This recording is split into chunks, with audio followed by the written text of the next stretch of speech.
सुंदरपुर गांव के किनारे बसा वह विशाल सरोवर प्रकृति की गोद में नहीं बल्कि रहस्यों के गहरे साये में लिपटा हुआ था। गांव के बुजुर्ग आधी रात को हुक्का गुड़गुड़ाते हुए बताते थे कि यह जलाशय साधारण पानी से नहीं बल्कि वरुण देव की सीधी कृपा से भरा है। जब आधी रात का सन्नाटा गहरा होता और पूरा गांव गहरी नींद की आगोश में होता, तब सरोवर के ठीक बीचों बीच एक हल्की अलौकिक नीली लौ धीरे धीरे ऊपर उठती थी। गांव वाले इसे वरुण देव की ज्योति कहते थे। गांव के पनघट पर अक्सर स्त्रियां कानाफूसी करती। बहन, सुना है परसों फिर वो नीली लौ दिखी थी। जिसने भी उसे छूने की कोशिश की उसे सरोवर ने निगल लिया। कोई भी उस लौ के करीब जाने की हिम्मत नहीं करता था, क्योंकि लोक मान्यता थी कि बिना सिद्धि के वहां जाने वाला जल समाधि ले लेता है। सरोवर के तट पर एक आलीशान कुटिया बनी थी, जिसकी भव्यता किसी राजमहल को टक्कर देती थी। मखमली पर्दे, चंदन की महक और चारों तरफ फैला हुआ गहरा सन्नाटा यहाँ आने वाले की बुद्धि पर पर्दा डाल देता था। वहां दो प्रभावशाली संत रहते थे, स्वामी कपटी महाराज और उनके प्रधान शिष्य माया मुनि।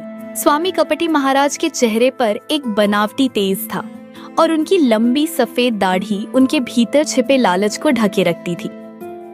माया मुनि भी कम नहीं था, उसकी नजरें हमेशा सामने वाले की जेब और गहनों पर टिकी रहती थी। एक सुबह जब कोहरा अब भी छंटा भी नहीं था, गांव का सबसे शक्तिशाली और अहंकारी जमींदार ठाकुर जगत सिंह कुटिया के द्वार पर पहुंचा। उसके जूतों की धमक से शांत वातावरण गूंज उठा।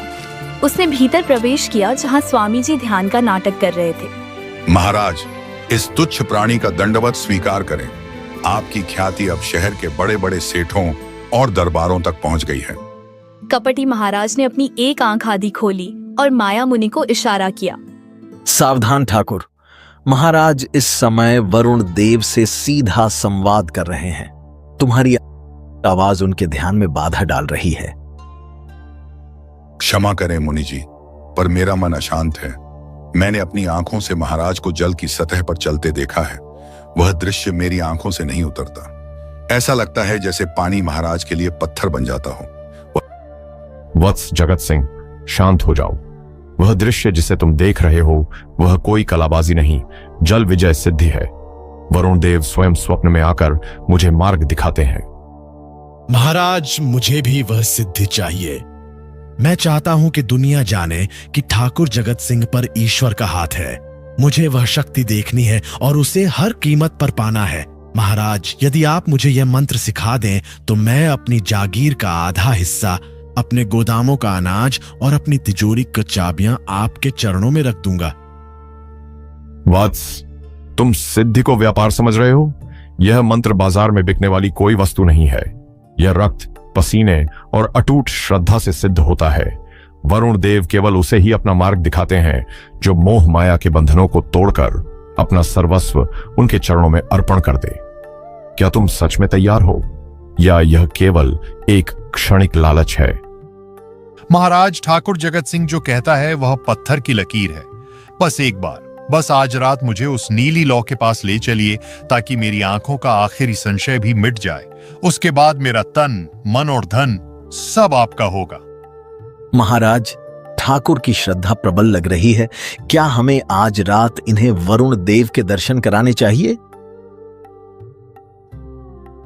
ठीक है, आज रात पूर्णिमा है। शक्तियां अपने चरम पर होंगी। यदि तुम्हारी किस्मत ने साथ दिया ठाकुर, तो आज रात तुम वह देखोगे जो देवताओं के अलावा किसी ने नहीं देखा। ठाकुर के चेहरे पर एक अजीब सी चमक आ गई। उसे लग रहा था कि वह अमर होने वाला है, जबकि हकीकत में उसकी बर्बादी की पटकथा लिखी जा चुकी थी। पूर्णिमा की रात थी। आसमान में पूरा चांद अपनी पूरी आभा के साथ चमक रहा था, जिसकी दूधिया रोशनी सरोवर के स्थिर पानी पर चांदी की चादर की तरह बिछी हुई थी। किनारे इकट्ठा था। भीड़ इतनी थी कि तिल रखने की जगह न थी। क्या सच में महाराज पानी पर चलेंगे? मैंने सुना है कि पिछले साल पड़ोस के गांव में भी उन्होंने ऐसा ही किया था। अरे भाई, ये कोई साधारण पुरुष नहीं है, साक्षात वरुण देव का अंश है। बस देखते जाओ, आज जो देखोगे वो तुम्हारी 7 पुश्तें याद रखेंगी। पर काका, विज्ञान तो कहता है कि इंसान पानी में डूब जाता है। क्या वाकई? चुप कर। शहर जाकर तेरी मति मारी गई है। यहां तर्क नहीं, श्रद्धा चलती है। भक्ति में वो शक्ति है जो पत्थर को भी तैरा दे, और ये तो सिद्ध पुरुष हैं।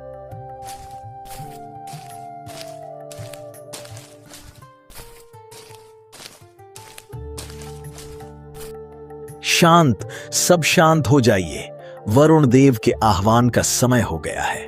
कोई शोर न करे, वरना देव रुष्ट हो सकते हैं। हे जल के अधिपति, हे वरुण देव, अपने इन तुच्छ सेवकों को अपनी शरण दें। अपनी शक्ति का वह मार्ग प्रशस्त करें जिस पर केवल सिद्ध आत्माएं ही चल सकती हैं। ओम जल विजयाय नमः। महाराज ने अपना बायां पैर धीरे से पानी की सतह पर रखा। किनारे पर खड़ी भीड़ की सांसें जैसे रुक गईं। ठाकुर जगत सिंह सबसे आगे खड़ा था। उसकी आंखें फटी की फटी रह गईं। देख रहे हो, पैर पानी के भीतर नहीं गया, जैसे किसी ठोस जमीन पर रखा हो। महाराज ने दूसरा पैर रखा और फिर धीरे धीरे आगे बढ़ने लगे। उनके पीछे पीछे माया मुनि भी उसी लय में चल रहे थे। वे दोनों सरोवर के बीचों बीच उस नीली लौ की ओर बढ़प रहे थे। गुरुजी, थोड़ी बाईं तरफ झुकिए, सावधानी से। चुप रहे मूर्ख, मंत्र पढ़ता रह। लोग हमें देख रहे हैं। अपनी नजरें ऊपर रख, जैसे तू स्वर्ग देख रहा हो। जैसे जैसे वे सरोवर के बीच पहुंचे, भीड़ में जय जयकार होने लगी। कपटी महाराज की जय, वरुण देव के अवतार की जय। हे प्रभु, मेरी आंखें धन्य हो गईं। महाराज, मेरी बीमारी दूर कर दो। यही तो वह शक्ति है जिसे मैं पाना चाहता हूँ। चाहे मेरी आधी जागीर चली जाए, पर यह मंत्र मुझे चाहिए। वरुण देव प्रसन्न हैं। उन्होंने आज अपनी ज्योति का स्पर्श हमें प्रदान किया है। जिसे अपनी विपदा दूर करनी हो, वो कल सुबह आश्रम की दान पेटी में अपनी श्रद्धा अर्पित करे। जो जितना त्याग करेगा, देव उसे उतना ही फल देंगे। महाराज और मुनि उसी तरह शान से वापस किनारे पर आए। उनके पैर सूखे थे और वस्त्रों पर पानी की एक बूंद तक नहीं थी। लोग पागलों की तरह उनके चरणों में गिरने लगे। कोई अपनी अंगूठी उतार कर देने लगा, तो कोई अपनी कीमती पगड़ी उनके पैरों में रख रहा था। आज तो खजाना भर जाएगा। उस रात पूरा गांव इस चमत्कार की चर्चा कर रहा था, जबकि कुटिया के भीतर कपटी महाराज और माया मुनि अंधेरे में बैठकर सोने के सिक्कों की गिनती की योजना बना रहे थे। कुटिया के भीतर का माहौल बहुत रहस्यमयी है। चारों तरफ कीमती इत्र और लोबान की खुशबू फैली है। स्वामी कपटी महाराज एक ऊंचे स्वर्ण मंडित आसन पर बैठे हैं और माया मुनि उनके पास खड़ा चंवर डुला रहा है। ठाकुर जगत सिंह दबे पांव भीतर प्रवेश करता है और दंडवत प्रणाम करता है। आओ वत्स जगत सिंह, हम तुम्हारा ही स्मरण कर रहे थे। कल रात वरुण देव ने जल की सतह पर जो पदचाप छोड़ी थी, उसकी गूंज अभी तक मेरे कानों में है। महाराज, कल का वह दृश्य मेरी आंखों से ओझल ही नहीं होता। आप साक्षात ईश्वर का रूप हैं। पर महाराज, क्या मैं उस नीली लौ के उस पार का रहस्य देख पाऊंगा? क्या मुझे वह सिद्धि प्राप्त होगी? सिद्धि? ठाकुर, सिद्धि कोई कच्चा फल नहीं जो पेड़ हिलाने से गिर जाए। कल रात जब मैं जल पर चल रहा था, तो वरुण देव की दिव्य वाणी मेरे अंतर्मन में गूंजी। वे तुमसे प्रसन्न तो हैं, पर पूर्ण संतुष्ट नहीं। मुझसे कोई भूल हुई महाराज? मैंने तो श्रद्धा में कोई कमी नहीं छोड़ी। श्रद्धा मन में होती है ठाकुर साहब, पर देवताओं को प्रमाण चाहिए होता है। वरुण देव ने स्पष्ट कहा है कि आपके भाग्य में राजयोग और सिद्धयोग दोनों हैं, लेकिन आपके पूर्वजों के संचित पापों की एक काली छाया उस मार्ग को रोक रही है। उस छाया को हटाने का क्या उपाय है मुनि जी? मैं अपनी जागीर, अपनी जान, सब कुछ दांव पर लगाने को तैयार हूं। जागीर और जान की जरूरत ईश्वर को नहीं है वत्स। उन्हें चाहिए स्वर्ण आहुति, एक ऐसी आहुति जो तुम्हारे मोह का अंत कर दे। स्वर्ण आहुति? विस्तार से समझाइए महाराज। ध्यान से सुनो ठाकुर। वरुण देव के महल का द्वार पाताल की गहराइयों में है। उस द्वार को खोलने के लिए 7 दिनों का महाशुद्ध यज्ञ करना होगा। इसमें 50 किलो शुद्ध गाय का घी, 108 बनारसी रेशमी साड़ियां और 5 स्वर्ण कलश जो मुहरों से लबालब भरे हों, उनकी आवश्यकता होगी। 5 स्वर्ण कलश? महाराज, यह तो मेरी कुल जमा पूंजी का बहुत बड़ा हिस्सा है। तो क्या तुम्हारी मुक्ति और वह अलौकिक शक्ति उन तुच्छ स्वर्ण मुद्राओं से छोटी है। अगर मोह है तो अभी लौट जाओ ठाकुर। हम बलपूर्वक किसी को सिद्धि नहीं देते। माया, ठाकुर को ससम्मान विदा करो। इनकी श्रद्धा अभी कच्ची है। नहीं महाराज, क्षमा करें, मेरा आशय यह नहीं था। मैं कल ही अपनी हवेली के सारे भंडार खाली कर दूंगा। पूर्वजों के गहने हों या राजकोष की मोहरें, सब आपके चरणों में होंगे। बस मुझे वह मार्ग दिखा दीजिए। यही एक वीर का लक्षण है, याद रहे ठाकुर। जैसे ही वे स्वर्ण कलश जल की गहराई में विसर्जित होंगे, सरोवर का जल 2 हिस्सों में बंट जाएगा और तुम्हें वह मार्ग दिखाई देगा जो सीधे वरुण देव के सिंहासन तक जाता है। 7 दिनों तक कुटिया के बाहर भारी धुआं और मंत्रों का शोर रहता है। ग्रामीण दूर से देख रहे हैं। पर्दे के पीछे साधु और उसके गुर्गे चुपके से सारा सामान गुप्त तहखाने में शिफ्ट कर रहे हैं। 7वें दिन की शाम आती है। महाराज, 7 दिन पूरे हुए। मैंने अपना सर्वस्व अर्पित कर दिया। अब वह द्वार कब खुलेगा? मुझे वह दिव्य प्रकाश कब दिखेगा? हाय, अनर्थ हो गया, घोर अनर्थ। वरुण देव रुष्ट हो गए, सर्वनाश हो गया। क्या कह रहे हैं आप? क्या हुआ? ठाकुर, हम हार गए। जब हम जल की गहराई में उतरने ही वाले थे, वरुण देव का साक्षात क्रोध प्रकट हुआ। उन्होंने कहा कि तुम्हारे कुल में किसी ने गौ हत्या का ऐसा पाप किया है जिसकी गंध से जल अपवित्र हो गया। उन्होंने स्वर्ण आहुति तो स्वीकार कर ली ताकि तुम्हारा कुल विनाश से बच जाए, पर मार्ग बंद कर दिया। पर महाराज, मेरा धन, मेरे पुरखों की निशानियां सब जल में समा गया। क्या मुझे कुछ नहीं मिलेगा? वत्स, दान कभी निष्फल नहीं जाता। तुम्हारा दान स्वीकार हुआ है, इसीलिए तो तुम जीवित खड़े हो, वरना वरुण देव का कोप तुम्हें भस्म कर देता। इस जन्म में नहीं तो क्या हुआ, अगले जन्म में तुम किसी महान सम्राट के घर जन्म लोगे और यह सिद्धि तुम्हारे जन्मजात साथ होगी। जाओ वत्स, इस त्याग पर गर्व करो। अगला जन्म? पर इस जन्म में तो मैं सड़क पर आ गया महाराज, मेरा सब कुछ चला गया। साक्षात ईश्वर के विधान पर शक कर रहे हो ठाकुर। जाओ, शांति से आत्मचिंतन करो। ठाकुर जगत सिंह एक टूटे हुए इंसान की तरह खाली आंखों से कुटिया से बाहर निकलता है। पीछे कुटिया के भीतर कपटी महाराज और माया मुनि एक दूसरे को देखकर शैतानी हंसी हंसते हैं। ठाकुर का छोटा भाई विक्रम जब शहर से लौटा तो गांव का नजारा बदला हुआ था। लोग खेतीबाड़ी छोड़ माला झप रहे थे और उसका अपना भाई कंगाल हो चुका था। विक्रम वैज्ञानिक सोच वाला युवक था। उसने तय किया कि वह इस चमत्कार की धज्जियां उड़ाकर रहेगा। अंधेरा घना है, केवल झींगुरों की आवाज आ रही है। विक्रम अपनी टॉर्च बुझाए हुए पानी के किनारे खड़ा है। साथ में उसका दोस्त सोमू है जो थोड़ा डरा हुआ है। विक्रम भाई, घर लौट चलो। अगर वरुण देव ने देख लिया तो हम यहीं जल समाधि ले लेंगे। सुना नहीं महाराज ने क्या कहा था? सोमू, समाधि वरुण देव नहीं, यह अंधविश्वास दिलाता है। तू बस ये रस्सी पकड़ और यहां नजर रख। मैं देख कर आता हूं कि महाराज के पैर पानी पर टिकते कहां हैं। विक्रम पानी में उतरता है। वह गोता लगाता है। पानी के नीचे वह अपनी वाटरप्रूफ टॉर्च जलाता है। वह देखता है कि पानी की सतह से मात्र 2 इंच नीचे लकड़ी के चौड़े कुंदे एक कतार में जड़े हुए हैं। वह ऊपर आता है और हांफते हुए बोलता है, मिल गया सोमू, मिल गया। ये कोई मंत्र नहीं बल्कि सिविल इंजीनियरिंग का एक घटिया खेल है। भारी भीड़ जमा है। कपटी महाराज और माया मुनि मंच पर हैं। विक्रम भीड़ को चीरते हुए आगे आता है। आज की पूर्णिमा पर जो भी श्रद्धा से अपनी अंतिम पूंजी अर्पित करेगा, वरुण देव उसे स्वयं साक्षात दर्शन देंगे।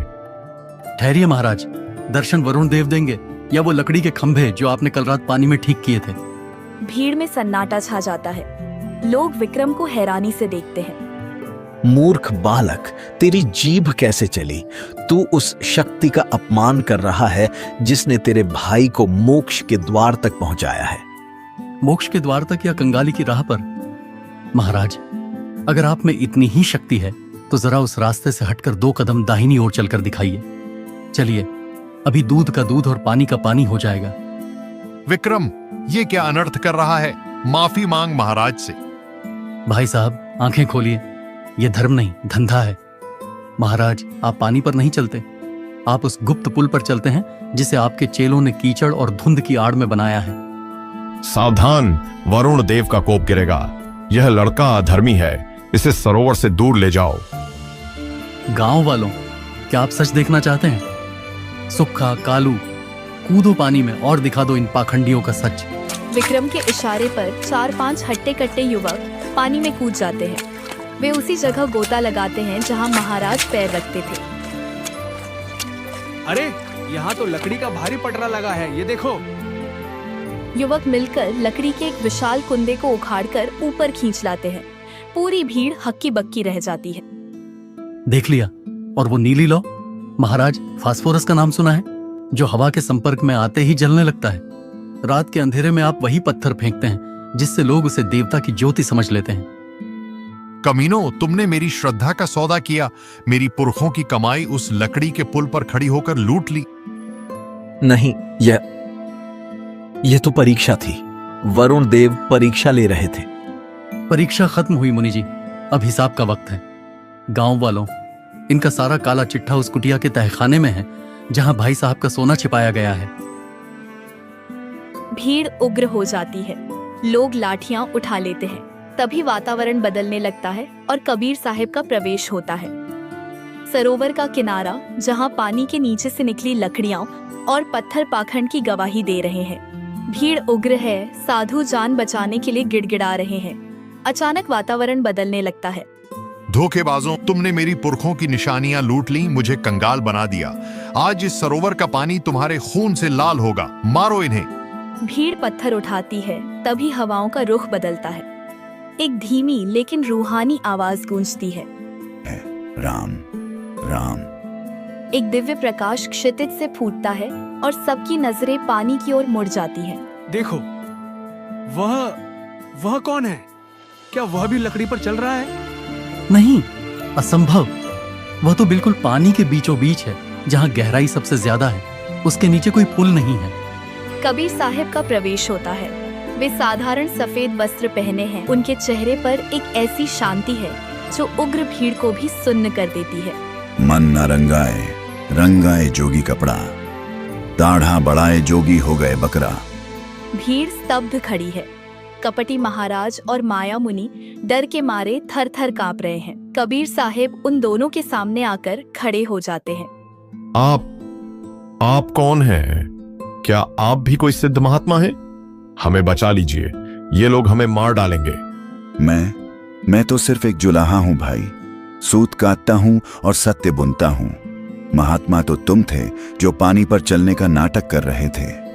अब जब पानी ने तुम्हारा बोझ सहने से मना कर दिया तो डर कैसा? महाराज, आप इनके पक्ष में मत बोलिए। इन्होंने धर्म का अपमान किया है। इन्होंने हमें लूटा है। इन्हें मौत मिलनी चाहिए। ठाकुर, धर्म का अपमान इन्होंने बाद में किया, पहले तुमने किया। क्या तुम्हारा ईश्वर इतना निर्धन है कि उसे सोने के घड़े और रेशमी साड़ियों की जरूरत है? क्या वह इतना बहरा है कि उसे शोर शराबे वाले मंत्रों के बिना सुनाई नहीं देता? पर इन्होंने चमत्कार दिखाया था। चमत्कार आंखों का धोखा हो सकता है, पर सत्य हृदय का अनुभव है। तुमने लालच में आकर अपनी बुद्धि गिरवी रख दी और इन्होंने तुम्हारी मूर्खता की फसल काटी। गलती किसकी बड़ी है? भीड़ में सन्नाटा छा जाता है। कबीर साहब उन दोनों साधुओं की ओर देखते हैं जो अब कबीर साहब के पैरों में गिर पड़े हैं। हमें क्षमा कर दीजिए। हमने झूठ बोला, हमने लोगों की श्रद्धा से खिलवाड़ किया। हमें इस भीड़ से बचा लीजिए, हम सब कुछ लौटा देंगे। माला फेरत झुक भया, फिरा न मन का फेर।